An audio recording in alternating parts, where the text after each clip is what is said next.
Hi and welcome back to my YouTube channel. Kwa wale wenye wanijui, my name is Esther Mwaringa, and for those who are returning subscribers, nasema shukran sana. So from the title on my video and the description, najua ushaona, and in this video we are talking about the chimpanzee theory from the biblical perspective. Najua pengine uko pale and you are saying that you have read the Bible from the beginning Genesis to the end Revelation, na ujiona mahali popote pameandikwa the chimpanzee theory. Well, chani kuambia tu kwamba hakuna mahali popote imeandikwa hivyo. It's just an understanding that I've come to get, ama nimeipata by reading the Bible and just internalizing places. Because at the end of the day, unaposoma neno and you internalize the words that are written in the word, you get deeper meanings that were actually intended from the word. So, let's go straight to this talk.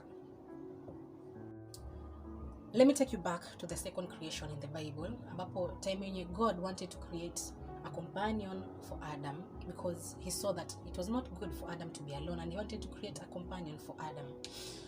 And before creating Eve, he had to create all the other creatures from the ground, akawapitisha mbele ya Adam aweze kuchagua companion wake. But out of all those creatures that passed mbele ya Adam, Adam could not find his companion. And of course, one of those creatures that must have passed mbele ya Adam must have been the chimpanzee, because chimpanzee is also a creature. Na chimpanzee alipopita pale mbele, kwa sababu tunajua anafanana na mwanadamu, tabia zake ni kama za mwanadamu, Adam could have easily embraced this chimpanzee as a companion, lakini akamdismiss, just like the other animals, just like the birds, the crocodiles, the cows, wanyama wote wenye walipita akawadismiss. Now, there's something I need us to take note on from that. Mimi na wewe tujiulize, if the chimpanzee angepita mbele ya Adam na Adam aamue kutake time kidogo, yani Adam angeamua kufanya kama venye mimi na wewe tunafanyaga siku hizi, tunaona kabisa kitu si sawa, tunaona mtu mara ya kwanza amekuja na the true colors, we know that this is a chimpanzee before us, but what do we say? Acha nikae kwanza na hii chimpanzee kidogo niisome, maybe this chimpanzee is not so bad.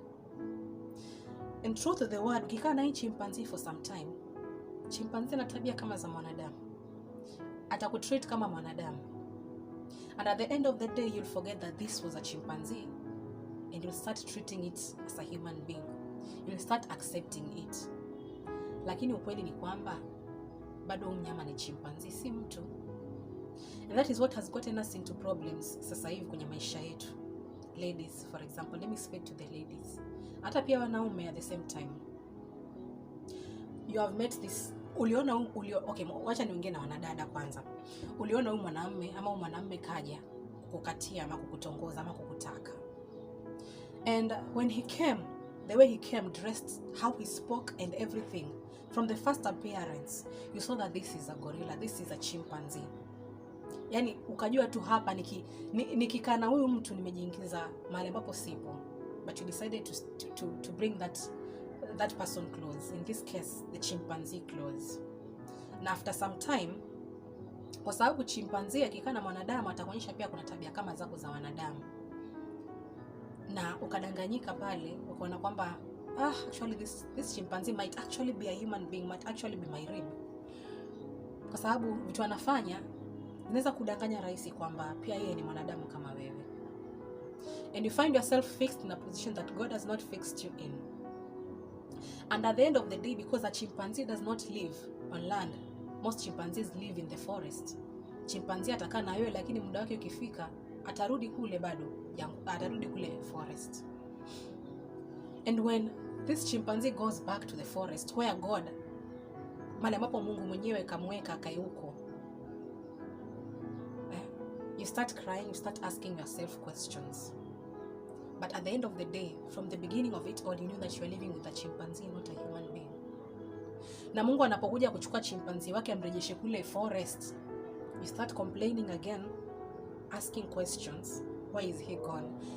You fail to realize that ni Mungu mwenyewe amekuondolea, yule siye ni chimpanzee, kamuondoa kamrudisha kule kwa sawa, so that you get your Eve, so that your Eve comes along, umuone Wachani na mambo ya chimpanzee ambaye alikuwa ameletwa mbele yako apite kama wale wanyama wengine. Second creation. When Adam alipitisha wale wanyama wote achague companion wake, hakuchukua muda ati chimpanzee alipopita mbele yake akasema acha nikae na chimpanzee kidogo, acha nimsome, let's just reason. At that time Adam had not met Eve yet. Kama chimpanzee akipita mbele yake na amua kukaa naye kidogo kumsoma, he would have thought that this was his companion and he would have never met Eve. But because he had the discernment, the spirit of discernment, the moment he saw this chimpanzee, he dismissed it. He realized that this is not his companion. The thing is, once you decide to stay around or stick around with the chimpanzee will end up showing you that, or deceiving you that it can be part of what you want when it's not. Same applies to other areas of life. Kwenye kazi yako. The moment you sense that God is trying to take the chimpanzee back to its forest, let it go. Let it go and trust that God is going to bring the Eve into your life. Uko pale kazini. Kazi unaona kidogo ni kama you love it. Umepata ile kazi, umepata ile opportunity. Lakini kuna vitu haviendi sawa. Unaona kabisa these are signs that I'm not in the right place. Na inafika point God decides you know, when ikifika time yenye tumepewa signs na Mungu na still hatufuati, God intervenes and take actions into his own hands. Na anakuja na take actions into his own hands, anaondoa ile kazi. Anaondoa yule msichana girlfriend, anaondoa yule kijana boyfriend, anaondoa ile kitu yenye si yake ni uliiweka, alikuwa anaipitisha tu ione lakini si yako. There's still Eve coming, but you decide to stick around, and he comes and he takes that thing away. He takes that chimpanzee back to the forest. Understand, you need to pray to have the spirit of discernment to realize that he ilikuwa chimpanzee, si Eve. Never ever confuse a chimpanzee to Eve. It might have the same characteristics as Eve, lakini usipochunga itachukua nafasi ya Eve in your life, which is very wrong. Kwa hivyo I'm also here to encourage any person out there mwenye amelose kitu kwa maisha yake, yenye anahisi ni kwamba why God, hii kitu ilikuwa inakaa perfect for me. For example, you are dating this person na you felt like this person was perfect for me. Ulikuwa na ile kazi, it felt like your dream job. You are there asking God, mbona umeacha hii kitu ikaenda? This person was prayerful. This was everything that I needed. This job was everything that I needed. The salary was everything that I needed. Realize that a chimpanzee also looks like Eve. So that job might also look like your perfect job. It's not. That purpose you might be pursuing, it might look like that Eve, the perfect thing, but it's not. It's still a chimpanzee. And at the end of the day, when you dwell so much into that, unaweza jipata mahali pabaya. So there are things I'm trying to tell you here. For one, ukiona kitu at the beginning that it looks like, not even it looks like a chimpanzee, it is a chimpanzee, let it go and trust that your Eve is coming. Second thing, when God decides to take the chimpanzee back to its forest, let it go. Trust that the Eve is coming. Trust that the Eve is coming. And be very careful in this world about the things that surround us, the things that are in our lives. Vitu vingi sana vinafanana sana na Eve, lakini si Eve, ni chimpanzee.